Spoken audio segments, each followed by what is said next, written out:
சனாதனத்தை அழிக்கும் என்று அனுப்புவார்கள் இந்த பவன் கல்யாணம் பேசியிருக்காங்க. இப்போ அது பேசுகிறதுக்கு அந்த கரெக்டாக அந்த இடத்துல பேசுகிறாங்க. நான் ஏற்கனவே இந்த பிரச்சனை போயிட்டுருக்கு. இப்போ விளம்பரம் அந்த மாதிரி ஒரு பேசுகிறாங்கன்னா இல்லை, பவன் கல்யாண் அது இப்போ தான் அவர் ஒரு திடீர் பிள்ளையார் மாதிரி அவர் திடீர்னு சமீப காலத்தில் ஒரு கட்சி ஆரம்பித்தார். ஒரு 22 சீட்டு வாங்கினார். அதிர்ஷ்டவசமாக 22 ஜெயிச்சிட்டார். சந்திரபாபு நாயுடைய பெருந்தன்மையால் அவசியமில்லை என்றாலும் கூட அவரை சேர்த்து கொண்டு ஒரு துணை முதலமைச்சர் பதவியை கொடுத்து அவரை கொண்டு வந்திருக்கிறார். அவர் எல்லையெல்லாம் தாண்டி தமிழ்நாட்டுக்குள்ளே தமிழ்நாட்டு தலைவர்களை விமர்சனம் பண்ணக்கூடிய அளவிற்கு பவன் கல்யாண் ஒரு தேசிய தலைவர் அல்ல. ஒரு மாநிலத்துடைய முதலமைச்சரை இன்னொரு மாநிலத்துடைய முதலமைச்சரை விமர்சிக்கக்கூடிய அளவிற்கு அவர் ஒன்றும் தேசம் தெரிந்த தேசம் தழுவிய பெரிய தலைவர் அல்ல. அதனால தான் அதை அருமையாக நம்முடைய தமிழ்நாட்டுடைய முதலமைச்சர் வெயிட் அண்ட் சீங்கிற ஒரே சென்டென்ஸில் சாதாரணமாக அதை புறந்தள்ளி போயிருக்கிறார். அதனால் அதை பெருசாக அவர் சொன்னதை, பவன் கல்யாண் சொன்னதை பெரிய அளவில் விமர்சிக்க வேண்டிய அளவுக்கு ஒரு பெரிய தலைவராக நான் நினைக்கவில்லை. சமீப காலத்தில் தமிழ்நாட்டில் ஆர்எஸ்எஸ் பயிற்சி வகுப்பு நிறைய நடைபெற்று கொண்டிருக்கிறது.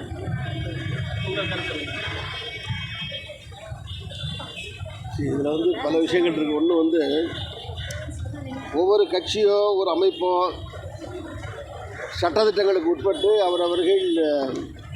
அவர்களுடைய வழிமுறையில் பயிற்சிகளோ ட்ரைனிங் சென்டர்ஸோ நடத்துகிறாங்க. இது சட்டத்துக்கு உட்பட்டு இருக்கிறதா, சட்டத்துக்கு புறம்பாக இருக்கிறதா எல்லாம் கண்காணிக்க வேண்டியது அரசாங்கத்துடைய கடமை. ஸோ அரசாங்கம் அதற்கு பேர் இருக்க சில இடத்துல இப்போ நாங்கள் கூட 2ஆம் தேதி யாத்திரை தொடங்கும் போது போகிற வழிகளை நாங்கள் போட்ட வழியில், கொடி கட்டின வழியில் போகிறதில் சில நெருடர்கள் சிரமங்கள் இருக்குங்கிறத காவல்துறை எடுத்து சொல்லி ஒரு மாற்று வழியில் போங்கன்னு சொன்னாங்க. இன்னும் காங்கிரஸ் அதை ஏற்றுக்கொண்டு மாற்று வழியில் தான் வந்தது.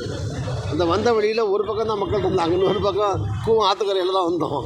இருந்தாலும் சட்ட ஒழுங்கை காப்பாற்ற வேண்டும்ங்கிற நோக்கத்தோடு காவல்துறை சொல்றதை ஏற்றுக்கொண்டு காங்கிரஸ்காரர்கள் வழக்கம் போல் அமைதி காத்து ஊர்வலத்தில் வந்தார்கள்.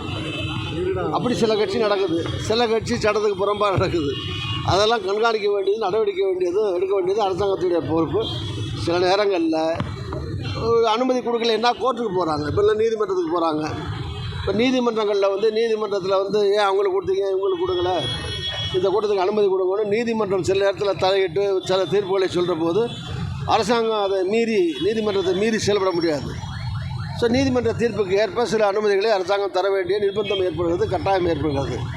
ஆக இதெல்லாம் ஒரு ஹார்ட் அண்ட் ஃபாஸ்ட் ரூல் மாதிரி ஒரே லைனில் சட்டம் போட்டு நிறுத்தக்கூடிய விஷயங்கள் அல்ல.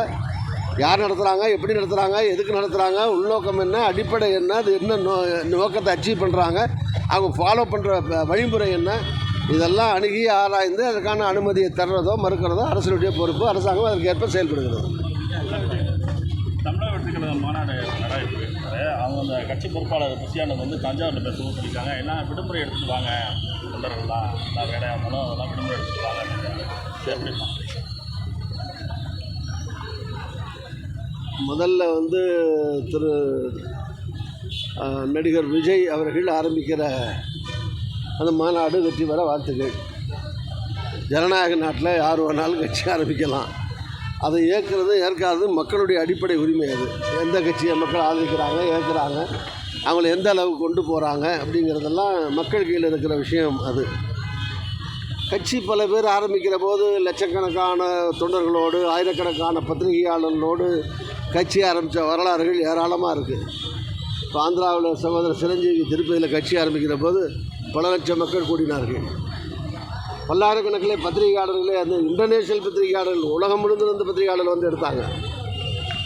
ஸோ அதுக்கு பிறகு இப்போ ஒரு கட்சியை நடத்தலை, அது ஒரு விஷயம். அது மாதிரி கட்சியை ஆரம்பிக்கிற எல்லாரும் எம்ஜிஆர் கிடையாது. கட்சி ஆரம்பிக்கிற எல்லாரும் தோற்று போவாங்கன்னு சொல்ல முடியாது. எம்ஜிஆர் ஜெயிக்கலையா? அதனால் கட்சி ஆரம்பித்தா எல்லோரும் தோற்று போவாங்கன்னு சொல்ல முடியாது. கட்சி ஆரம்பிக்கிற எல்லாரும் ஜெயிச்சு போவாங்கன்னு சொல்ல முடியாது. அடிப்படையில் மக்கள் தான் எஜமானர்கள். ஒரு கட்சி ஆரம்பிக்கிற போதே அவருக்கு நம்ம வாழ்த்த கடமைப்பட்டிருக்கோம். எல்லோரும் வாழ்த்து சொல்கிறாங்க. நானும் காங்கிரஸ் சார்பிலையும் வாழ்த்து சொல்கிறோம். கட்சி ஆரம்பிக்கட்டும், மக்களுக்காக பணியாற்ற வருவர்களுக்கு வாழ்த்துக்கள். மாநாடு வெற்றி பெறவும் வாழ்த்துக்கள். ஓகே, அந்த புஷி ஆனந்த் சொன்னதை பற்றி எதை கேட்டீங்க? என்னது மேலே ஒரு எல்லாம் விடுமுறை எடுத்துருவாங்க. அப்புறம் நம்ம கட்சி அவர் பொதுச் செயலாளர் எல்லாரும் வாங்கன்னு தான் சொல்லுவார், வீட்டில் தூங்கன்னு தான் சொல்லுவார். எல்லாரும் வாங்க அப்படின்னு தான் கூப்பிடுவார். யாரும் எல்லாரும் வாங்கன்னு கூப்பிடுவாரு. அதில் என்ன இருக்காது? அவர் என்ன அரசாணையாக போடுறாரு, வேண்டுகோள் தானே விடுறாரு. அதனால் வேலை பார்க்குறவங்களாம் லீவ் போட்டு கட்டாயம் போகணுன்னு அவசியம் இல்லை. அவர் கூப்பிட்றாருன்னு போகிறத பற்றியும் பிரச்சனையும் இல்லை. அதனால் அது கூப்பிட்றதே தப்புன்னு சொல்ல முடியாது. பாதகம் செய்பவரை கண்டால் நாம் பயங்கொள்ளலாகாது பாப்பா, மோதி மிதித்து விடு பாப்பா, அவர் முகத்தில் உமிழ்ந்து விடு பாப்பா. அண்மை செய்திகளை உடனுக்குடன் தெரிந்து கொள்ள இணைந்திருங்கள் இயம்நாடு தொலைக்காட்சியுடன்.